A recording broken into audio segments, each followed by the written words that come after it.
नमस्कार दोस्तों, आज हम आपको मैथ की क्लास में एक चैप्टर लेकर आए हैं, रेशो एंड प्रपोर्शन, यानी अनुपात एवं समानुपात। इस चैप्टर में जो क्वेश्चन आपको सिखाए जाएंगे उनके आधार पर अगर आप सीख लेते हैं तो अनुपात समानुपात यानी रेशो एंड प्रपोर्शन का पूरा चैप्टर लगभग 80% क्वेश्चन सोल्व कर सकते हैं। अब ये किस एग्जाम में इसके क्वेश्चन पूछे जाते हैं तो मैं आपको बिल्कुल स्पष्ट कर दूं, अगर मैथमेटिक्स किसी एग्जाम में आता है तो यहाँ से इस चैप्टर से लगभग एक क्वेश्चन या दो क्वेश्चन जरूर पूछ लिए जाते हैं। अब जैसे आने वाले एग्जाम में नज़दीक में UPSI, UP triple SC PAT, UP constable और भी बहुत सारे एग्जाम ऐसे होते हैं जिनमें से इस चैप्टर से एक क्वेश्चन पूछ लिया जाता है, 1, 2, 3। अब जो सब टॉपिक को मैं लेकर आया हूँ उसके आधार पर अगर आप इन्हें सीखते हैं तो काफ़ी क्वेश्चन अनुपात समानुपात के सीख जाएंगे। जैसे कि क्वेश्चन नंबर 1 देखिए, यदि एक व्यक्ति ने 60,000 रुपये अपने 3 पुत्र एबीसी में इस प्रकार बांटे हैं, डिवाइड किए हैं कि एबीसी के बीच 2:3:5 का रेशो हो, तो प्रत्येक का हिस्सा ज्ञात कीजिए। तो मैं आपको बड़ी सिंपल भाषा में बताऊं, आपका ज़्यादा टाइम वेस्ट ना करते हुए 60,000 रुपये 3 भागों में 2, 3, 5 हिस्से में बांटना है।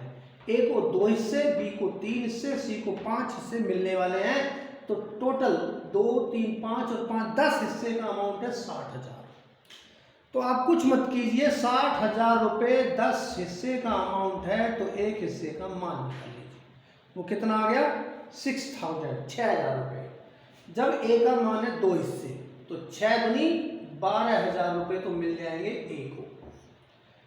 बी का मान है 3 हिस्से तो 6 दिया 18,000 रुपये मिल जाएंगे बी को, और सी का हिस्सा है 5 हिस्से और एक हिस्से का मान है 6,000 तो 6,000 पंजे 30,000 रुपये मिल जाएंगे आपके सी को।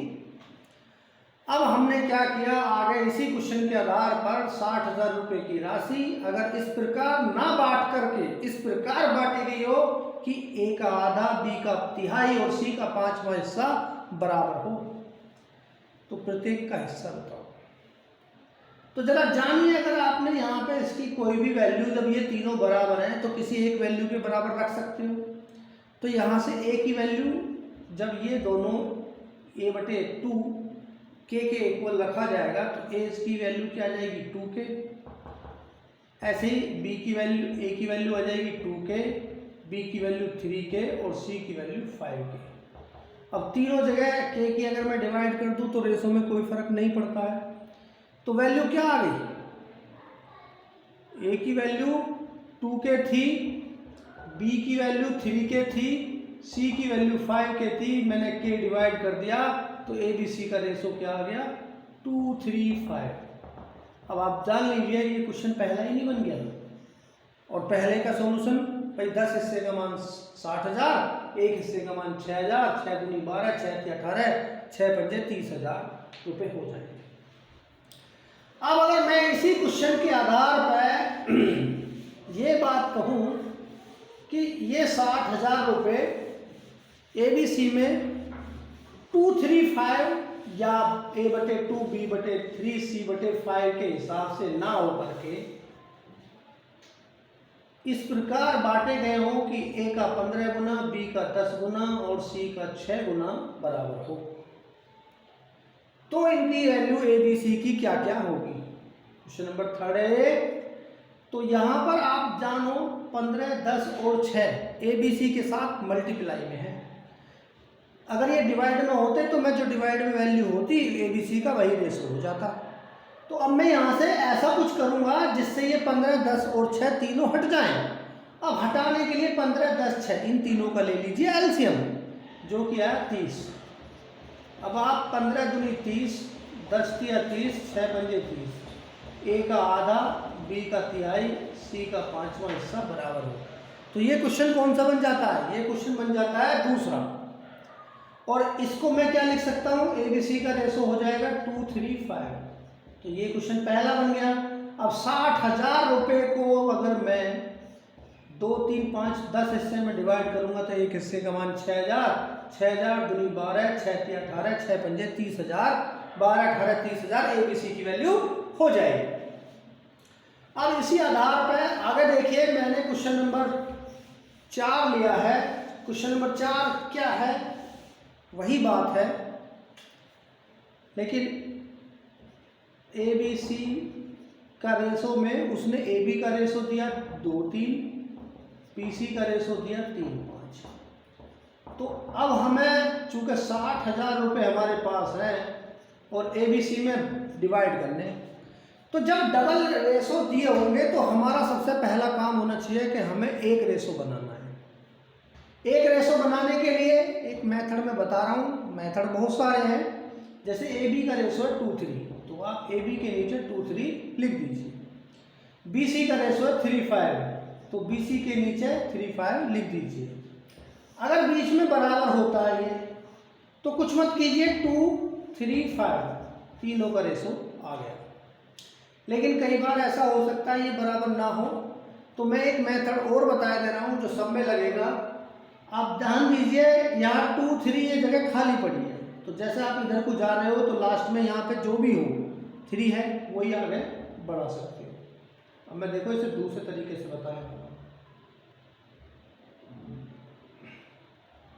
जब डिफरेंट हो तब भी और बिना डिफरेंट के।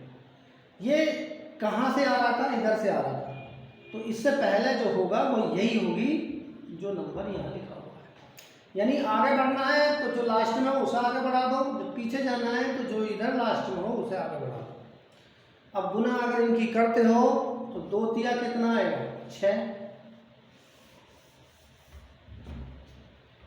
2, 3, 6 आ गया, 3, 3 जा 9 आ गया, 3 पंजे 15 आ गया। अब ये कट रहे हैं, देखो 3 दूनी 6 और 3 तिया 9 और 3 पंजे 15 कट गया। तो रेशो वही बन गया 2, 3, 5 का। तो सवाल भी वही बन गया, यानी क्वेश्चन नंबर 4 प्रत्येक का हिस्सा क्या बन गया? वही बन गया। 60,000 के 10 हिस्से, एक हिस्से का मान 6,000, 6 दूनी 12, 6 तिया 18, 6 पंजे 30। ऐसे ही मैंने क्वेश्चन नंबर 5 में क्या बोला है कि ABC का रेशो 1/15, 1/10, 1/6 दिया गया है। तो अब यहां पर ABC का हिस्सा निकालना है, तो हम क्या करेंगे?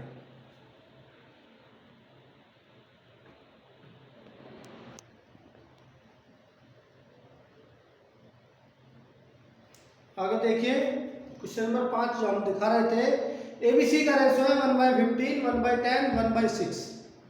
तो अब आप क्या कीजिए, जो ये ABC का रेशो आपको दिया गया है, ये आप जो नीचे जब भी रेशो दिया गया हो तो उसको एक सिंपल भाषा में लिख लीजिए, सरल कर लीजिए, सिंपल कर लीजिए।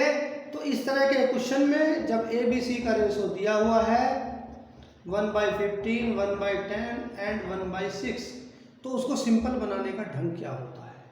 तो जो नीचे दिए हुए हैं इनका आप एलसीएम ले लीजिए। 15, 10, 6 का एलसीएम कितना आया? 30। आप 30 की सभी जगह मल्टीप्लाई कर दीजिए, तो उसकी वैल्यू पर रेशो में कोई फर्क नहीं पड़ेगा। 15 दूनी 30, 10 तिया 30, 6 पंजे 30। तो ABC का रेशो क्या आ गया? वही आ गया 2, 3, 5। 60,000 रुपये 2, 3, 5, 10 हिस्सों में बांटे गए। एक हिस्से का मान 6,000 दूनी 12, 6 तिया 18, 6 पंजे 30,000 रुपये हो जाए।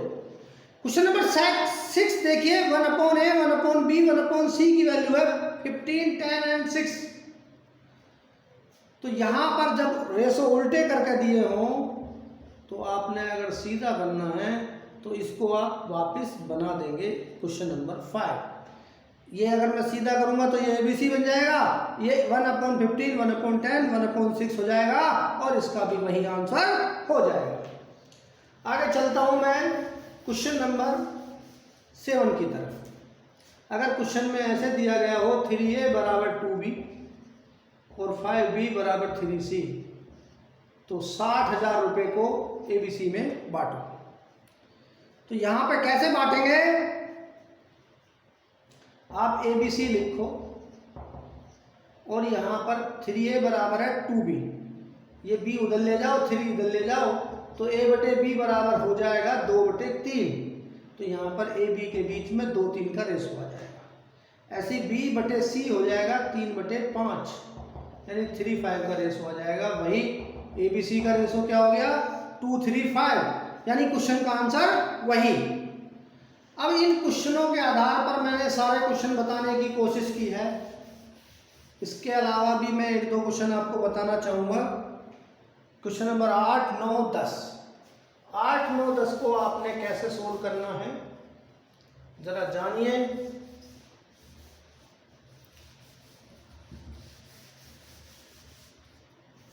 अगर ऐसा कोई क्वेश्चन पूछा जाए कि ABCD 3 है, उनमें रेशो बताइए, जबकि AB का रेशो है 1:4 और BC का रेशो है 2:3। तो मैंने अभी आपको बताया था, जैसे ये 4 बढ़ रहा है तो आप आगे तक 4 बढ़ा दीजिए, ये पीछे से 2 आ रहा है तो पीछे भी 2 ले जाइए और फिर इनकी गुना कर दीजिए। 2 एकम 2, 4 दूनी 8 और 4 तिया 12। अगर ये किसी एक नंबर से कटता है तो काट दीजिए, 2 एकम 2, 2 चौक 8, 2 छिक्का 12। तो ABC का रेशो क्या आ जाएगा, 1, 4 और 6। अब इसी आधार पर एक क्वेश्चन नंबर 9 देख लीजिए। अब यहाँ पर मैंने 4 दे दिए ABCD। AB का रेशो है 1:3, BC का रेशो है 2:5, CD का रेशो है 1:4। अब आप देखिए जरा, यहाँ पर 2 जगह खाली हैं, लास्ट में 3 है, तो इस 3 को मैंने आगे बढ़ाया। यहाँ पे 1 जगह खाली है, लास्ट में 5 है, तो 5 को आगे बढ़ाया। इधर 2 है, इधर 2 बढ़ा दिया और यहाँ पर 1 और 1 बढ़ा दिया। क्लियर। 1 दूनी 2 एकन 2, 3 दूनी 6 एकन 6, 3 पंजे 15 एकन 15, 5 तिया 15 चौका 60। अब ये किसी एक से कटता नहीं है, तो बस रेशो यही आ जाएगा 2, 6, 15 और 16। अब इसी आधार पर क्वेश्चन नंबर 10 पूछा गया है। क्वेश्चन नंबर 10 क्या कहता है कि यदि A/B बराबर B/C बराबर C/A, यदि A/B बराबर B/C बराबर C/A बराबर दिया हो 2/5 और पूछ रहा हो A + B/C बताओ, तो जरा डायरेक्ट जान लीजिए इसका मीनिंग क्या है। इसका मीनिंग यही है, ABC आप एक साथ लिखो। AB के बीच कितना रेशो है, 2:5। BC के बीच भी कितना रेशो है, 2:5। और CA के बीच कितना रेशो है, 2:5। तो मैं लिखूंगा तो 5 यहाँ हो जाएगा। कोई बात नहीं, इससे ही काम चल जाएगा। तो आपने क्या करना है,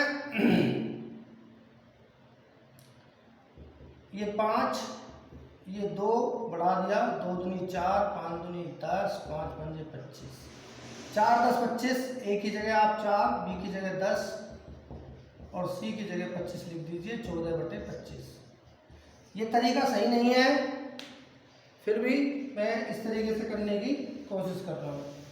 देखिए भैया, और भी बहुत सारे सवाल हैं इस चैप्टर में जो आपको मैं नेक्स्ट वीडियो में बताने वाला हूँ। रेशो एंड प्रोपोर्शन का पार्ट 2। ठीक है, नमस्कार दोस्तों।